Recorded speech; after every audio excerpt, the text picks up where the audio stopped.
السلام عليكم ورحمة الله وبركاته. الحياة لقاء وفراق، كان لقاءنا بالمغرب والآن وقت الفراق. الحقيقة يا إخوان والله لا أجامل في ذلك البتة، إني أنا مذهول مما شاهدت، مبسوط جدا.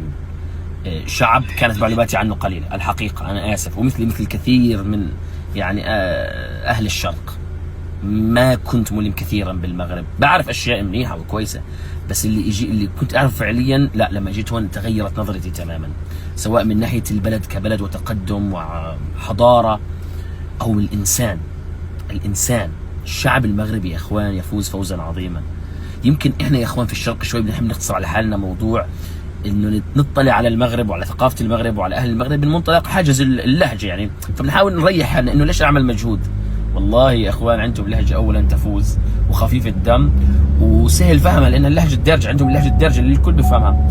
الامر اللي صعقني انه هذا الشعب خفيف دم يا اخوان.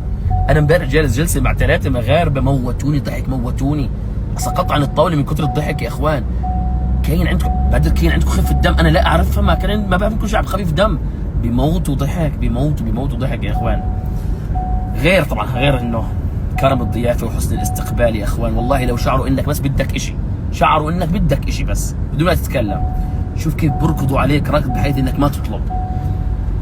اغدقوا علينا الكثير، اكرمونا كثيرا والله. شوف المغرب مثلا التطور. المغرب بلد كثير حلو. طلع مثلا انا قدامك ورب الكعبه هذا مثال امامك، هي انا في شارع، شوف البلد كم هي نظيفه. شوف هاي ملعب مولاي عبد الله، احد ملاعب كاس العالم، اجمل ملعب في القاره الافريقيه. يلا استلم. وغيره سيكون هناك ملاعب اخرى جاهزه للاستضافه، سواء في افريقيا القادمه في نهايه هذا العام او في كاس العالم 2030 يا اخوان. البلد تفوز بلد جميله، علما انه انا لا اعتبر شهاده المغرب الان. انا شو اللي شفت الرباط فقط، اللي شفته كله حتى الان هو الرباط وجزء بسيط من كازابلانكا الدائره البيضاء. ما بالك المدن الاخرى الكبيره اللي بتوصلني رسائل منها من كل مكان. دخلت دورت شفت، طلعت كل مدينه لها طابعها الخاص وحضارتها وثقافتها وناسها ولهجتها حتى الخاصه بها.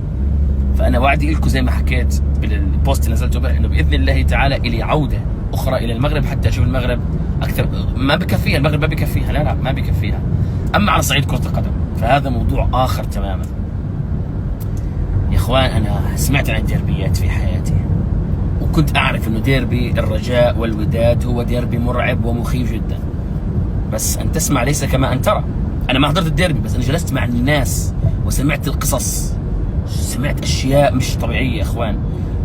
فعلا وصلت لقناعه انه هو اقوى ديربي في العالم. انا امبارح جالس مع واحد ودادي وواحد رجاوي يا اخوان، بضحك من كثر التعصب لفرقهم، بيموتوا